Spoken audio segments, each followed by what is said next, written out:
माँ? कुछ नहीं, तुम लोग पढ़ाई करो। हाँ माँ, हमारी गर्मियों की छुट्टियाँ आने वाली है, आप हमें बाबूजी के पास शहर लेके जाओगे?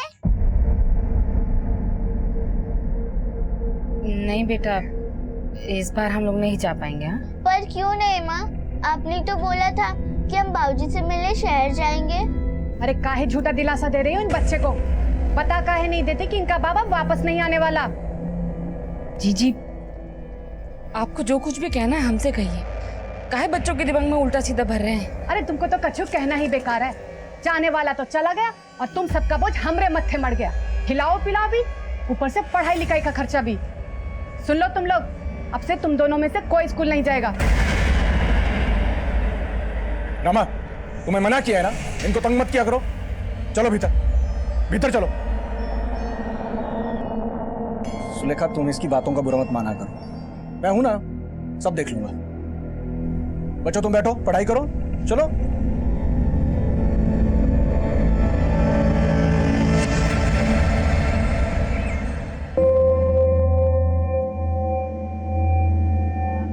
अब तुम्हारी बारी।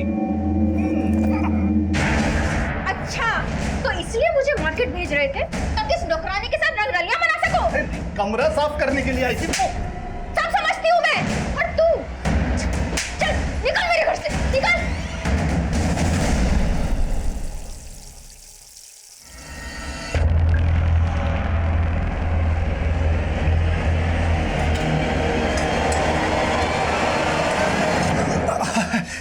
अरे छुटकी और गुड्डी कहाँ है? जो स्कूल गए। फिर क्या सोचा है जिंदगी के बारे में? मेरा मतलब अकेली रहती हो, पति के बिना अच्छा नहीं लगता होगा ना। अब देखो, तुम्हारी बिटिया का पालन पोषण कर रहे हैं, उसके बदले में कुछ तो चाहिए ना।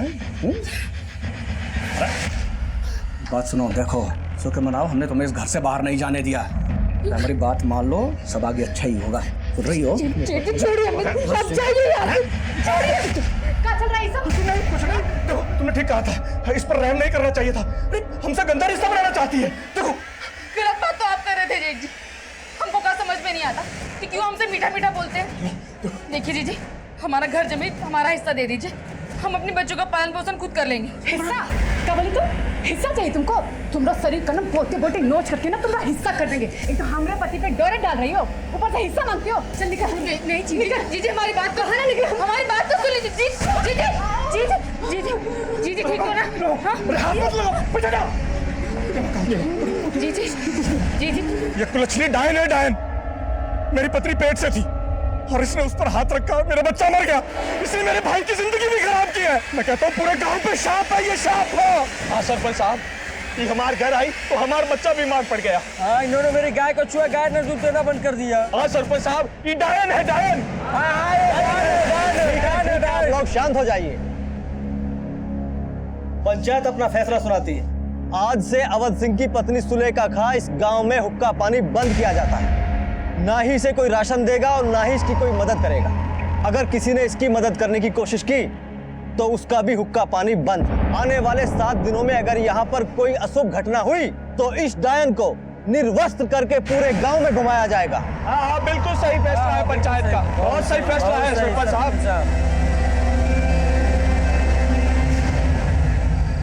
माँ, बहुत भूख लगी है।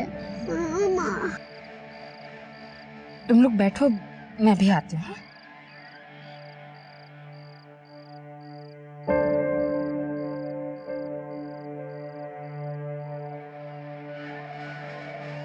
ये लो गुड़ का पानी, तुम दोनों थोड़ा थोड़ा पी लो। हाँ लो। माँ, गुड़ का पानी नहीं, दाल भात। माँ, कहाँ से ना हो तुम लोगों के लिए दाल भात?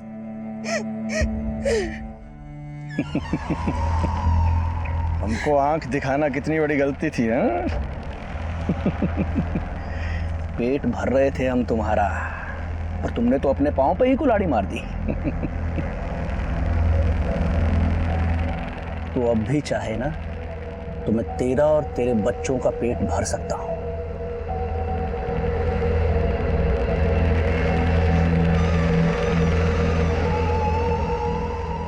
गुड्डी छुटकी, ये लो और अंदर जाओ। जाओ।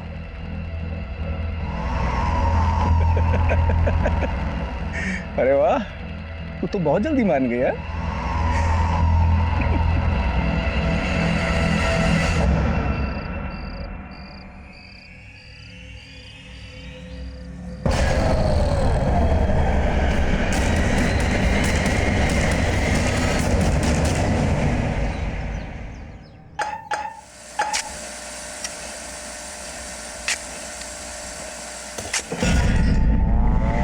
ठेकेदार साहब, क्या हुआ? ये देखिए हड्डी।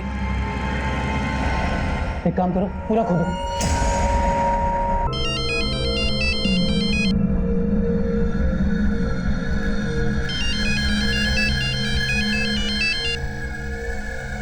क्या हुआ? क्यों बार बार फोन कर रहे हैं?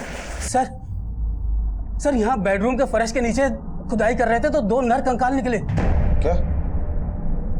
और ये अक्ल की बैगन, तुझे कहा किसने था बेडरूम खोदने के लिए? अब सर टाइल्स लगवाना है और वायरिंग फिटिंग करनी है तो खुदाई तो करनी पड़ेगी ना।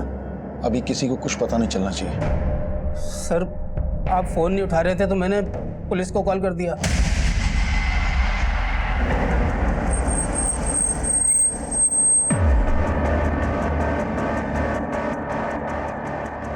सर अंदर क्या हुआ है हमें जानना है। सर प्लीज बात करने दीजिए सर। रास्ता दीजिए। बाहर बुलाइए, हमें बात करनी है sir. Please sir please excuse me. No question please, no question please answer दीजिए। नहीं सर।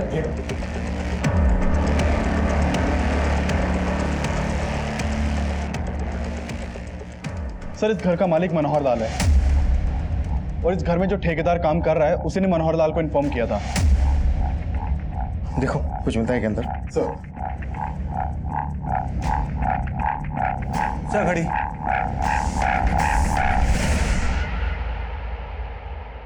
चौदह तारीख। सर ये देखिए, ये खाली गिफ्ट रैपर मिला है। इस रैपर पर हैप्पी वैलेंटाइन डे लिखा है। घड़ी में है 14 तारीख, मतलब घड़ी 14 तारीख को बंद हुई। इसका मतलब यह है कि ये कंकाल किसी कपल के होंगे। शायद इन्हें 14 फरवरी वैलेंटाइन डे के दिन दफनाया गया होगा। सर सच में हमें कुछ नहीं पता कंकालों के बारे में। सर 2 साल से इस घर में रह रहे हैं हम, तो सोचा रिनोवेट करवा देते हैं। उनको क्या मालूम था कि कंकाल निकल आएंगे यहाँ पे। और कौन कौन रहता है इस घर में? अकेले रहते हैं हम।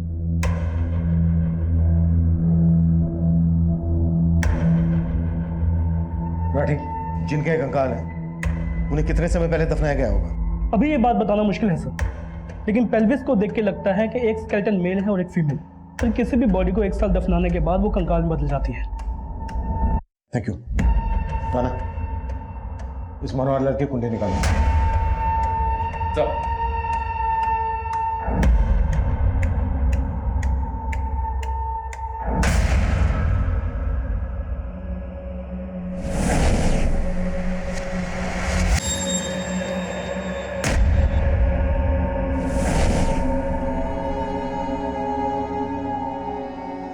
क्या हुआ चुटकी?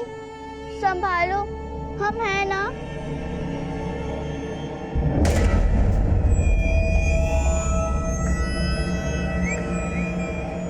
सर इस मकान की खुदाई में हमने 2 तरह के कंक्रीट मिले। एक जो इस मकान की कंस्ट्रक्शन के टाइम पे यूज हुआ और एक उसके बाद का। मतलब ये हत्याएं इस मकान के कंस्ट्रक्शन के बाद हुई हैं, जब ये मकान बन चुका है। Yes sir. उसके बाद बेडरूम में गड्ढा खोदकर इन लाशों को दफना दिया गया और उसके बाद कंक्रीट और टाइल से उसको कवर कर दिया गया। शर्मा, पता करो ये मकान कब बना था। कंकाल के साथ जो हमें हैप्पी वैलेंटाइन डे लिखा हुआ रैपर मिला है और 14 तारीख को बंद हुई घड़ी मिली है। 14 फरवरी और उसके आसपास की जितनी भी मिसिंग कंप्लेन है आसपास के सभी थानों में पता कर। आवाज लग रही है डियर आसम, बिजलियां गिराने का इरादा है। तुम्हारे लिए गिफ्ट लेकर आया हूं, ये पर इसे यहाँ मत खोलना, घर जाके। एक मिनट, एक अर्जेंट फोन है, आ तो।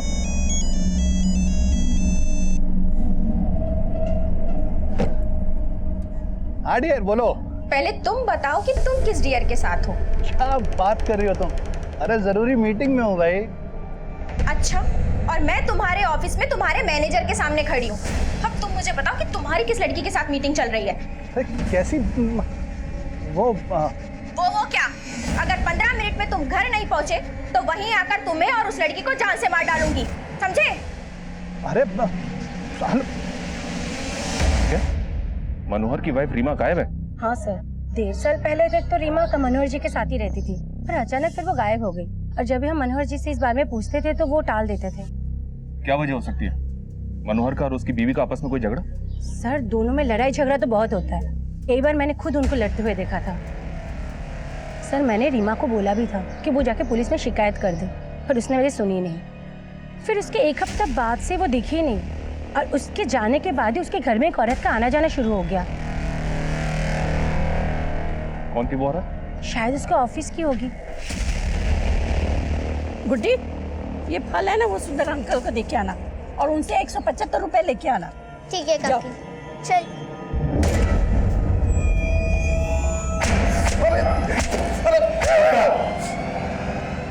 चल मजा शुरू।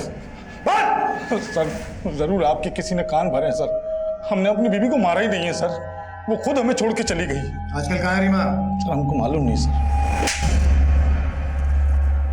तेरी पूरी पोल पट्टी खुल गई है। धोखा दे रहा था ना अपनी बीवी को। सर आप जिस औरत की बात कर रहे हैं वो हमारी कलीग थी सर, मीनाक्षी। हम और वो अच्छे दोस्त हैं सर। धोखा तो हमारी बीवी ने हमको दिया है सर। हमारे ऑफिस में एक हमारे जूनियर रोहन के साथ उसका चक्कर चल रहा था सर।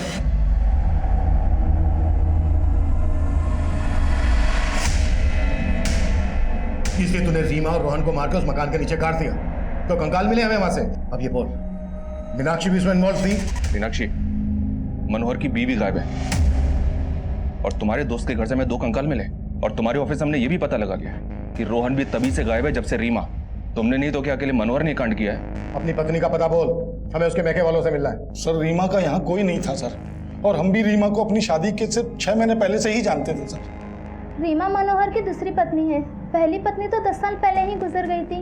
2 साल पहले ही रीमा और मनोहर ने शादी की थी। सर वो कंकाल रीमा और रोहन के हैं ही नहीं, पुराना कांड है सर। कोई हमसे पहले जो रहता होगा ना, उसने किसी कपल को गाड़ दिया होगा वहां ले जाके। तेरे से पहले कौन रहता था वहां? सर ओम प्रकाश बिल्डर से लिया था हमने मकान। आज कहाँ ले जा रहे हो हनी?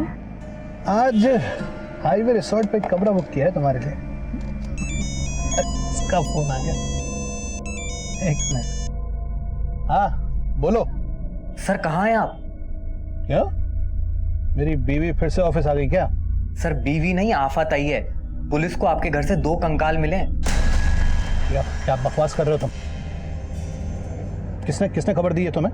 सर अगर आपके पास फुर्सत है तो खुद चेक कर लीजिए। टीवी, अखबार, सोशल मीडिया सब में खबर चल रही है।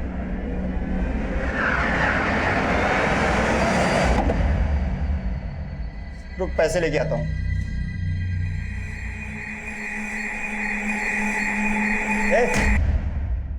चोरी करने का इरादा है? नहीं अंकल। अंकल की बच्ची, बताओ तेरे मालकिन को। मैंने तुम पे भरोसा किया और मुझे ये क्या सुनने को मिल रहा है?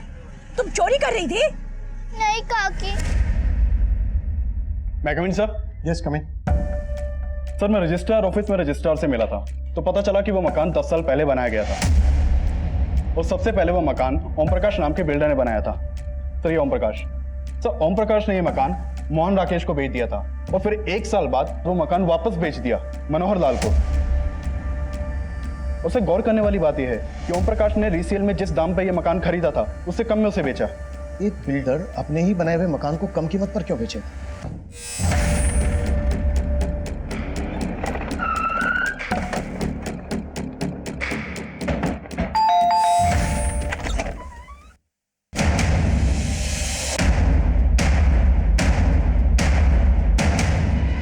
आपने अपना मकान कम कीमत में बेचा। ऐसा होता नहीं है कि कोई बिल्डर खुद की बनाई हुई प्रॉपर्टी नुकसान में बेचे। नहीं, वैसी बात नहीं है साहब। क्या है, मेरे को फैमिली के लिए थोड़ा बड़ा घर चाहिए था, इसलिए मैंने वो घर निकाल दिया। बाकी और कोई बात नहीं है सर। कहीं ऐसा तो नहीं है कि कम कीमत में इसलिए बेचा क्योंकि 2 लाशें दफन थी जमीन के नीचे, उस कपल को मार के गाड़ दिया? कौन थे वो लोग जिनके कंकाल मिले हमें? सर ये आप क्या कह रहे हैं? मुझे कुछ भी पता नहीं है सर। मैंने वो मकान बनवाया जरूर था, लेकिन मैं कभी रहने के लिए नहीं गया। मैंने वो मकान मोहन राकेश को बेचा था सर। वो हापुड़ में रहता है। बाद में उसको वो मकान दोबारा बेचना था तो मैंने खरीद लिया सर। ये लीजिए, बाकी मैं ट्रांसफर कर दूंगा। सर वो दोनों नरकंकाल किसके थे मुझे नहीं पता है सर। हो सकता है सर वो मोहन राकेश ने कोई कांड किया हो। वो हापुड़ में रहता है सर। वो हम पता कर लेंगे, लेकिन बिना हमसे पूछे शहर से बाहर नहीं जाऊंगे। नहीं, बिल्कुल नहीं चाहूंगा सर।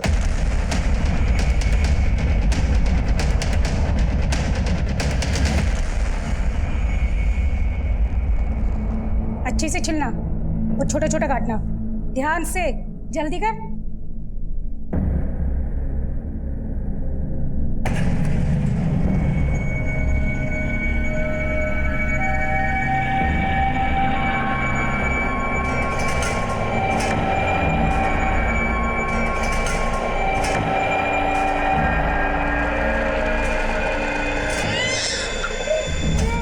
नन्हे, क्या हुआ?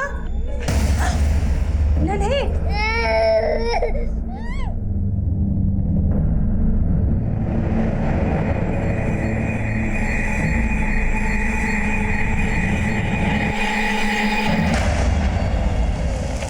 सर वो घर मैंने 2010 में खरीदा था, फिर मेरा मुंबई में ट्रांसफर हो गया।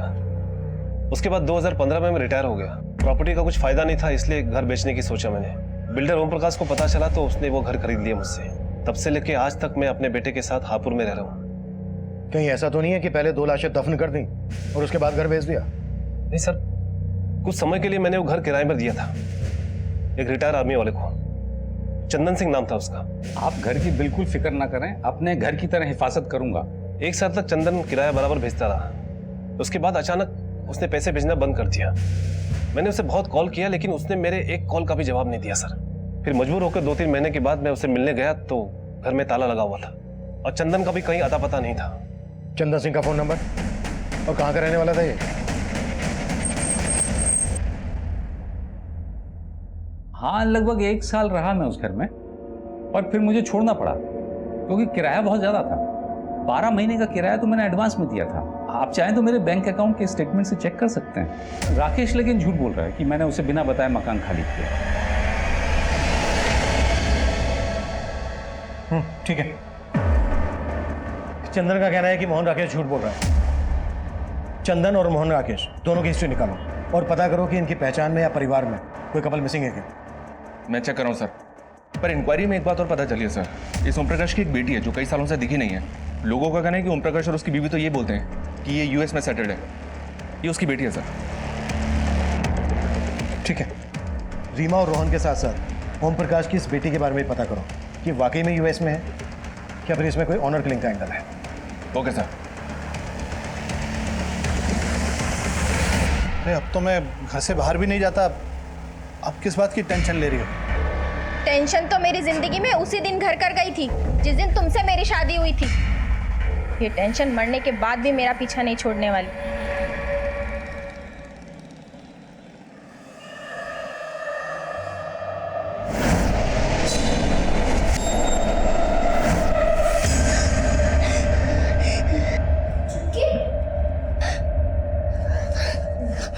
क्या हुआ चुटकी? फिर से वही सपना देखो? चुटकी चुप हो जा। चुटकी कुछ नहीं हुआ। क्या हो रहा है ये? कुछ नहीं, वो बच्चे ने भयानक सपना देखा।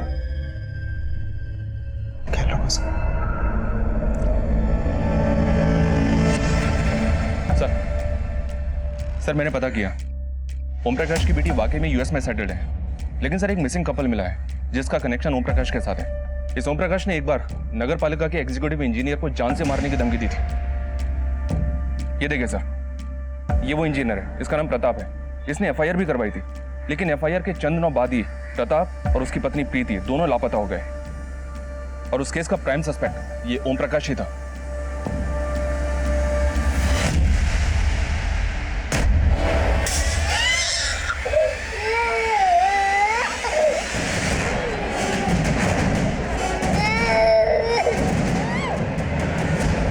गरम चाय से जला दिया ना मेरी बेटी को। हाँ?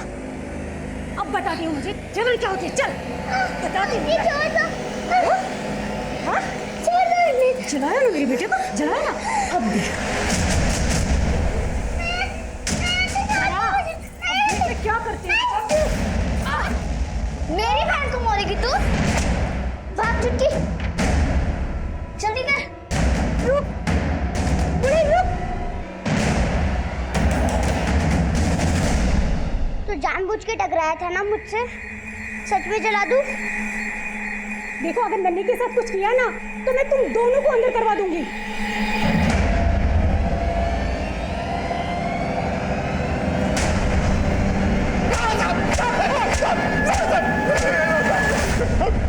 चल बोल, वो एग्जीक्यूटिव इंजीनियर प्रताप और उसकी पत्नी कहाँ है?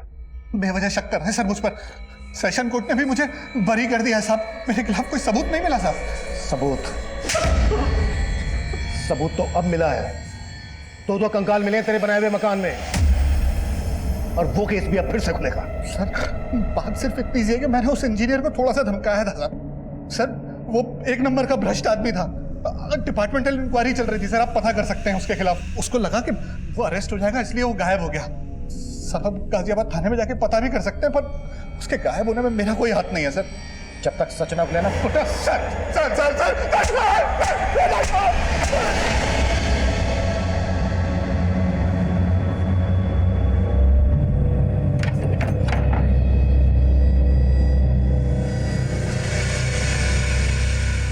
नन्हे बेटा, क्या हुआ बेटा? हाँ नन्हे, क्या हुआ बेटा?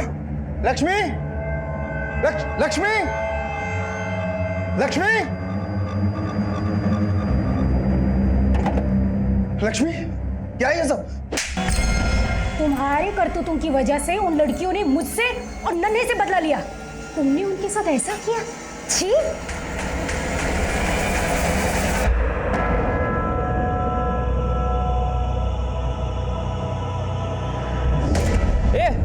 रुको।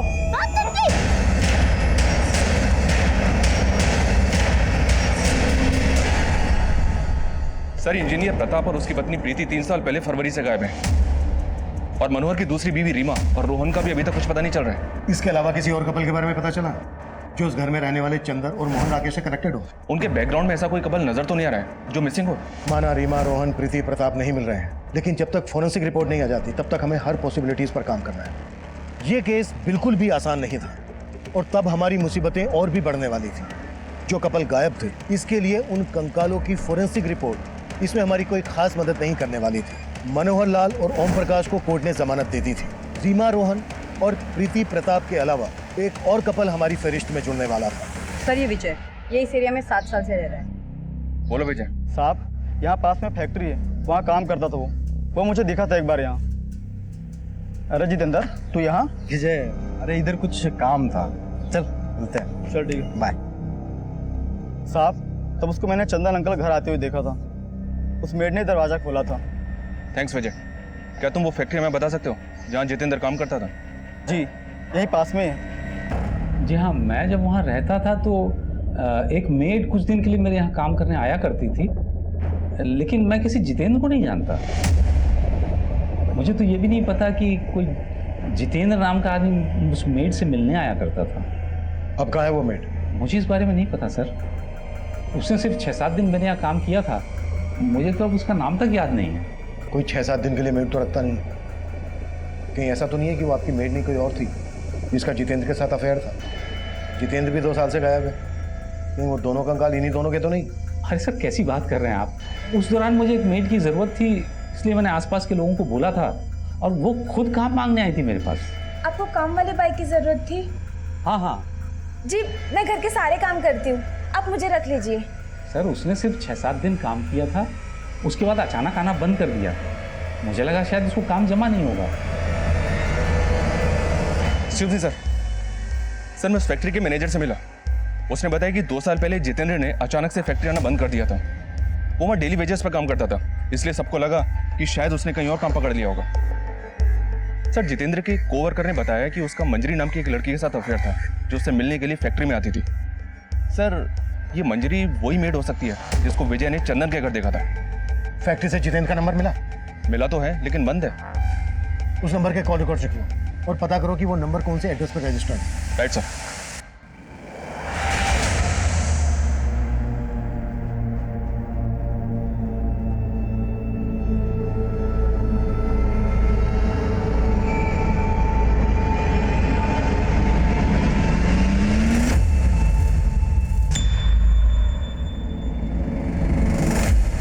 May I come in, sir? Yes, come in.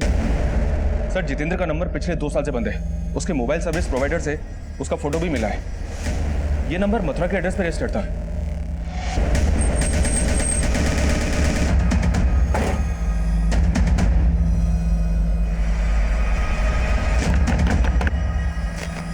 Jitendra जी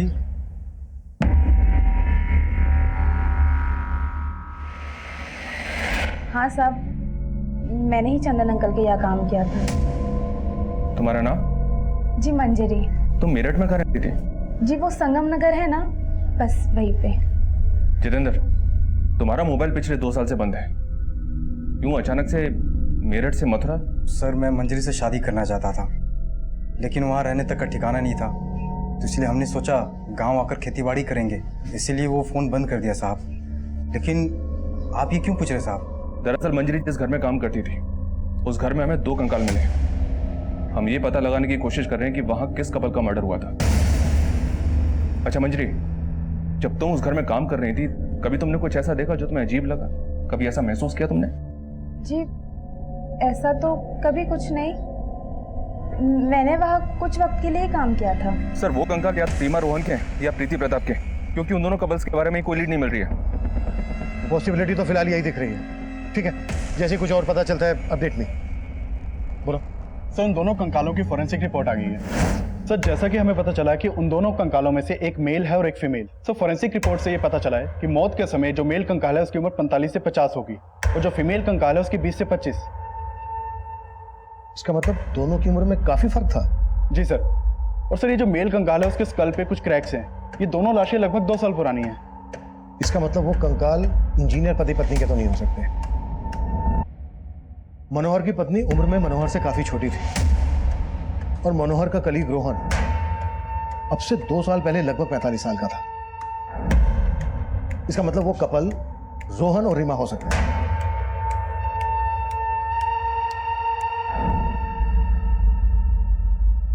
राना, मनोहर को लेके आओ क्विक। मैं आई कम इन सर? यस कम इन। सर जितेंद्र और मंजरी ने जो अपना एड्रेस दिया था मेरठ का, वो गलत निकला। व्हाट? मंजरी और जितेंद्र ने गलत एड्रेस दिया था?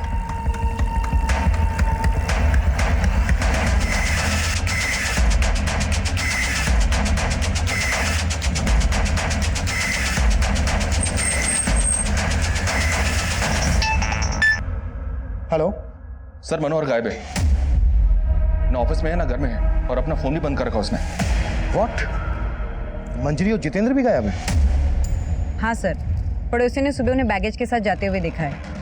उन दोनों के करंट फोन नंबर्स भी बंद हैं। इनकी एक एक डिटेल चाहिए मुझे। पता करो कि मनोहर के साथ इनका क्या कनेक्शन है। Okay sir. माना मंजरी और जितेंद्र की इंटेंशन हम पहले नहीं समझ पाए, लेकिन ये मनोहर हमारी नाक के नीचे से कैसे गायब हो गया? कैसे भी करके मनोहर मुझे अंदर चाहिए, कहीं से भी खोद के निकालो उसे, लेकिन जल्दी। सर मंजरी और जितेंद्र को पहले हम विक्टिम मान रहे थे, लेकिन ये तो खिलाड़ी निकले। मंजरी चंदन के यहां पर मेट थी। हो सकता है मंजरी ने जितेंद्र के साथ मिलकर चंदन के एब्सेंस में ये कांड किया हो। आई फील मनोहर का इन दोनों के साथ कनेक्शन होगा। इन सब के पिछले 2 साल पुराने कॉल रिकॉर्ड्स निकलवाओ जल्दी। सर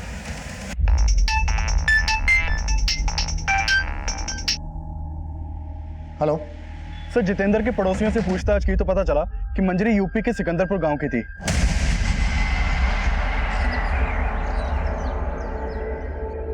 मंजरी को यहाँ गांव में पहले गुड्डी बुलाते थे। उसकी एक छोटी बहन चुटकी भी थी, उसका नाम पलक था। 10 साल पहले मैंने उनको आखिरी बार देखा था। अगर मैंने उन्हें नहीं बचाया होता तो उन बेचारियों का भी वही हश्र होता जो उनकी माँ का हुआ। अरे वाह, तू तो बहुत जल्दी मान गया। वो हमारा सिर्फ दाना पानी बंद करवा सकता है, अपने वासना की भूख नहीं मिटा सकता, समझो? जिंदा नहीं छोड़ोगे।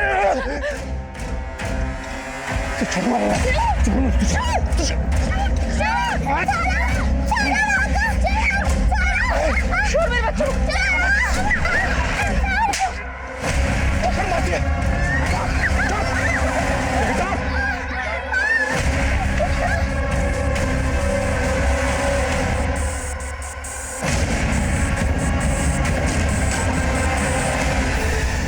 काका वो माँ को लेके चिंता मत करो, मैं हूं ना, मैं हूं तुम्हारे साथ। चलो आ जाओ, आ जाओ, चलो।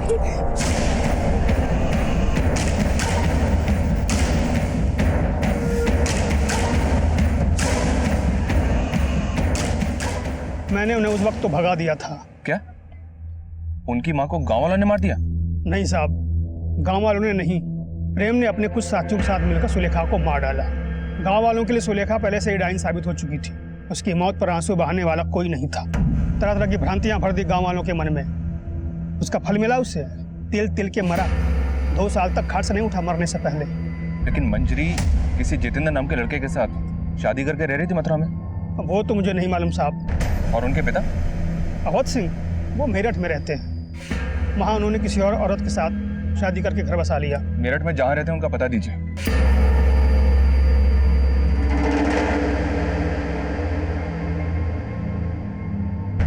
अपनी माँ की हत्या के बाद वो शहर चली आई थी। उन्हें तो ये भी नहीं मालूम था कि मैं यहाँ रहता था। उनके पास मेरा एक फोटो था बस। फिर एक फल बेचने वाली औरत की मदद से उन्होंने मेरा पता लगा लिया। ये मेरी सेकंड वाइफ है, लक्ष्मी। मैंने इन्हें भी नहीं बताया था कि मैं पहले से शादीशुदा था। मैं उन दोनों को घर में नौकरानी बना कर ले आया था और वो ये बर्दाश्त नहीं कर पाए कि उनकी माँ का हक मैंने लक्ष्मी को दिया और उनका हक नन्हे को। फिर एक दिन गुस्से में उन्होंने लक्ष्मी को सब कुछ बता दिया।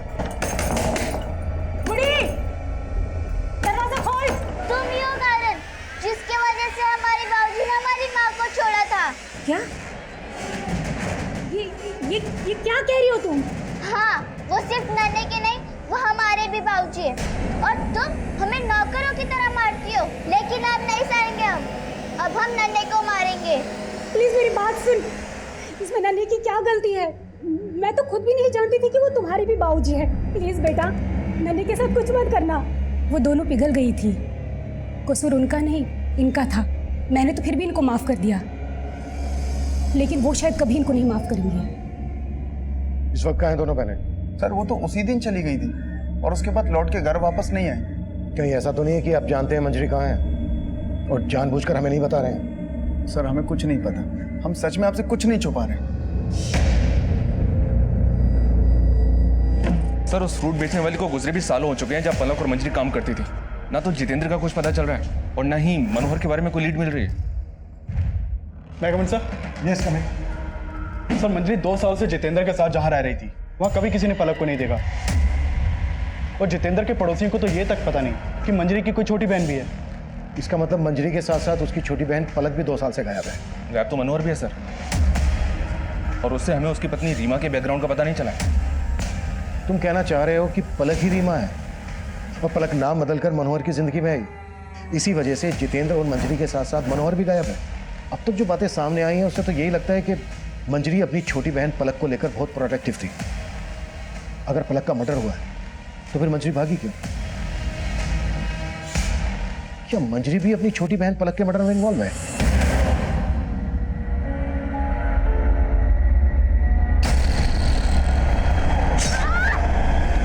सर हमने मनोहर, चंदन, जितेंद्र और मंजरी के 2 साल पुराने कॉल रिकॉर्ड्स निकाले। मनोहर का जितेंद्र और मंजरी के साथ तो कोई कनेक्शन नहीं मिला है, लेकिन चंदन, जितेंद्र और मंजरी के कॉल रिकॉर्ड्स में एक कॉमन नंबर मिला है। वो नंबर किसी सोनलाल का है। ये सोनलाल है सर, और इसका फोन भी 2 साल से बंद है। सर मंजरी के ऊपर कोसी हाईवे के पास रुद्रनगर में जानलेवा हमला हुआ है और कोसी पुलिस ने मंजरी की फोटो सारे थानों में सर्कुलेट कर दी है। सर जिस वक्त मंजरी के ऊपर हमला हुआ उसका बच्चा भी उसके साथ था। सर एक आई विटनेस ने जितेंद्र को मंजरी के ऊपर हमला करते हुए देखा था। सर मंजरी जिंदा है और उसका इलाज चल रहा है और कोसी पुलिस जितेंद्र को कोसी में सब जगह ढूंढ रही है। देख, अब अगर कुछ भी छुपाया ना तो हमारे हाथ चलेंगे। ये सोहनलाल कौन है? और ये रीमा मंजरी की छोटी बहन पलक है ना? नहीं सर, ये पलक नहीं है। सर कोसी पुलिस ने जितेंद्र को अरेस्ट कर लिया है।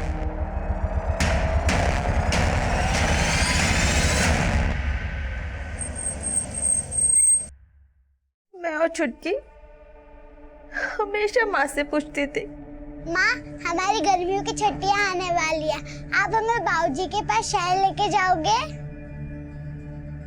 लेकिन माँ कोई ना कोई बहाना बना के बाहर टाल लेती थी। तब हमें समझ नहीं आता था माँ बाबूजी की बेवफाई की सजा काट रही थी और मेरे ताऊ तो मेरे बाऊजी से भी गई गुजर निकले। अपनी गंदी नीयत पर पर्दा डालने के लिए उन्होंने पूरे गांव के सामने मेरी माँ को डायन साबित कर दिया। आखिरी बार माँ की शक्ल भी नहीं देख पाए हम दोनों बहनें। हमें बस इतना पता था कि हमारे बाऊजी यहाँ मेरठ में रहते हैं, तो हम दोनों बहनें मेरठ चले आए।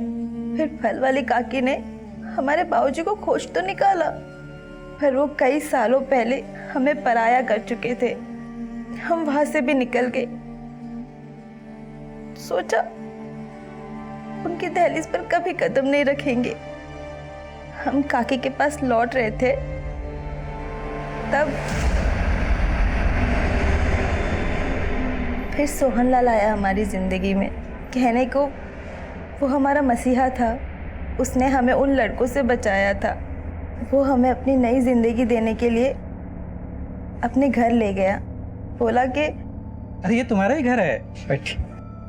देखो, आज से मुझे ही अपना पापा समझना है और आज से तुम दोनों की सारी जिम्मेदारियां मेरी। उसने हमें पाला, पढ़ाया, सब किया, लेकिन उसकी नीयत डोलने में वक्त नहीं लगा।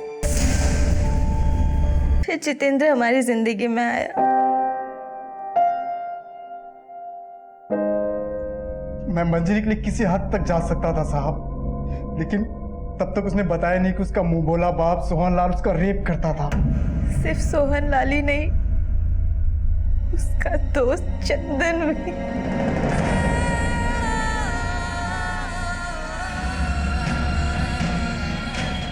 उस दिन वैलेंटाइन डे पे मंजरी चंदन के घर पे थी। मैं वहां उसको विश करने गया था साहब। Happy Valentine day. Thank you.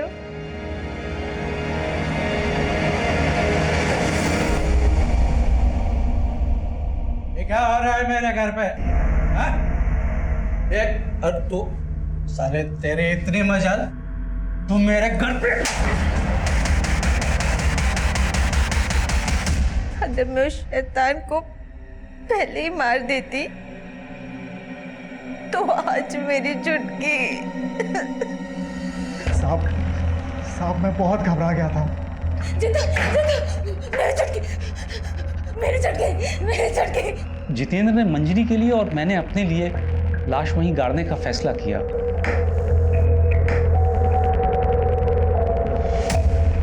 जब माँ गई तो एक चुटकी ही थी।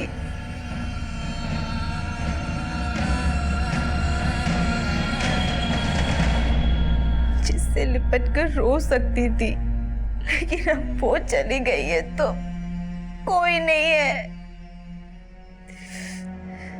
जितेंद्र भी नहीं। मंजरी से शादी तो कर ली, लेकिन सहन नहीं कर पाया कि मेरा मंजरी के बीच सोहनलाल मरा ही नहीं था। वो मेरा बच्चा नहीं था, वो सोहनलाल का बच्चा था साहब। और जब आप हमसे मिलकर गए तो मंजरी काफी डर गई थी। पुलिस हम तक पहुंच गई है जितेंद्र। अब हम और नहीं भाग सकते हैं। मैं पुलिस को जाके सब सच बता देती हूँ।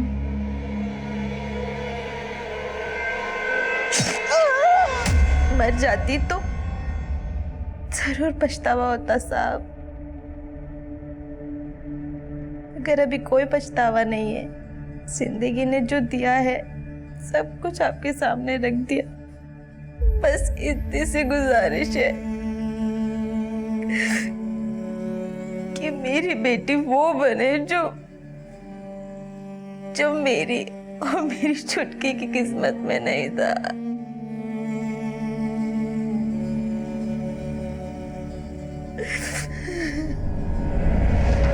सोहनलाल एक लंबे अरसे से मंजरी के साथ रेप कर रहा था। जिस दिन से इस अन्याय की शुरुआत हुई, तभी यह अपराध अपनी दस्तक दे चुका था। अगर मंजरी पहले ही हिम्मत करके मदद मांगने हमारे पास आई होती, तो शायद उसे न पलक के लिए अफसोस होता, न अपनी बेटी के भविष्य के लिए। चंदन और सोहनलाल जैसे लोगों के लिए मौत की सजा भी कम है, लेकिन इस केस की विडंबना यह है कि सोहनलाल की मौत के लिए मंजरी को सजा भुगतनी पड़ेगी।